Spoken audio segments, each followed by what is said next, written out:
Fall Guys is a battle royale platformer game that has quickly gone viral. As most are aware, 50+ players join a session and compete against each other in various platforming and physics-based minigames. However, while the game has reached the majority of the video game community and beyond, I've noticed a heated discussion about the game's difficulty, and whether gameplay requires skill or chance to earn success. In today's video, I want to give my thoughts on this discussion and explain why I take the stance that I do. Stars and stripes! Hello, and welcome to another carrotscraps video, and by another, I mean the 30th. Battle royales are an interesting genre that has seen major popularity in recent years. The trend started with smaller games like PUBG and Fortnite, smaller at the time, you know what I mean, and recently, optional battle royale modes have been added to other mainstream games. With the success of this trend, the genre began to expand. What was once gameplay focused around survival shooter elements evolved into other genres like Tetris 99.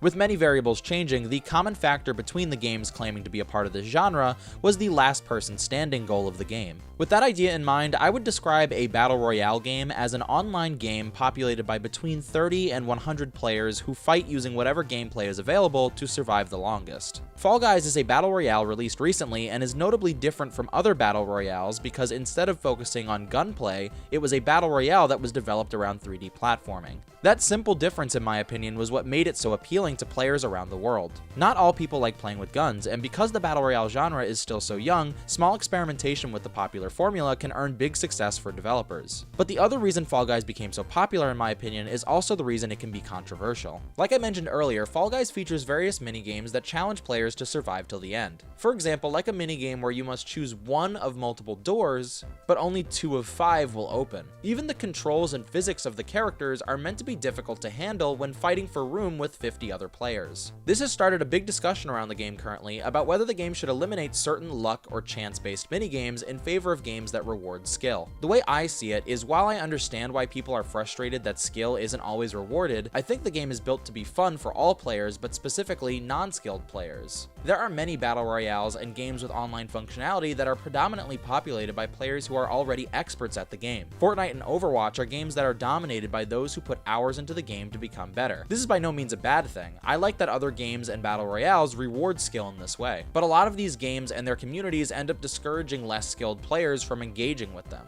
In my opinion, Fall Guys was designed and catered with casual players in mind. What's great about a chance-based battle royale is that theoretically the playing field is evened.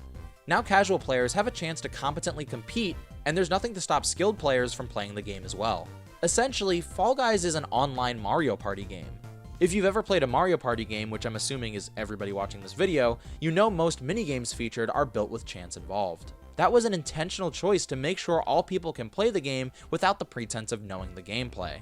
And while sure, many Mario Party games end with people feeling like it was an unfair experience, I'd argue that some of the most fun you've ever had in a Mario Party game are moments when you couldn't predict the outcome of a certain game because of the random chance elements. Now, that being said, I think there are some minigames in Fall Guys based around chaos that don't work for either the skill or the fun-based audience. For example, a minigame like Tiptoe is a problem to me. In Tiptoe, you and a dozen other players must find a path amongst various paths of tiles to find the proper way to finish the line. Be careful though, because many tiles are traps, and the only way to find the true path is through trial and error. This seems like a fun Mario Party style game at first, but eventually players realize that they have a higher likelihood of qualifying if they don't actually take any chances. The optimal strategy is to wait for other players to find the right path, as you follow close behind, and when they do find the correct path, you rush to the goal as fast as you can. I'm sure if you've played this game, you've seen this happen. Luck and chance-based games are fine and part of the fun in my opinion, but games like this actively discourage players from engaging in the gameplay. This game and others like it still can be fun, but I think if they were adjusted ever so slightly, they could be that much better. Fall Guys is a super inventive and unique experience. Today's video game climate sees developers trying to cash in on trends like battle royales constantly, but seeing a fresh take on the genre like this really shows how a little work goes a long way when making a memorable experience. For those who find themselves frustrated with Fall Guys because it doesn't reward skill, I'd say maybe this isn't the game for you, and that there are hundreds of other competitive games that do have what you're looking for. Now, I'd like to think that it's obvious that I'm not saying that all games should be luck-based, but I'm happy that there is a battle royale designed so that almost anyone can play thanks to the inclusion illusion of luck and chance. I do hope the developers tweak certain minigames slightly to make a more polished experience, but I highly recommend the game as it is to those who think it could be fun, because it is. It's a lot of fun. Anyway, that's going to do it for this video. If for whatever reason you enjoyed the video, don't forget to give it a like and to subscribe to my channel for more. If you want to watch me play video games live, you can check me out on Twitch at carrotscraps, and all my other social media, TikTok, Instagram, and Twitter are at carrotscraps as well. Thanks again so much for watching, and I will see you soon.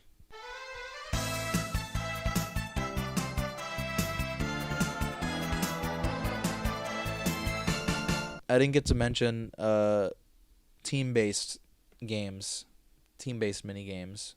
I'm like slightly more sympathetic if somebody is frustrated with losing because of a team-based game. I think I would still say that it's, the game is more about fun than it is winning, but I don't know exactly where I fall on that. I think I'm more sympathetic to people who are upset when they lose those games, because sometimes you're on a team and people just aren't helping you. I don't know, if you're playing Fall Guys and you're on a team, come on, help out, pull your weight. We need you. Don't be so lazy.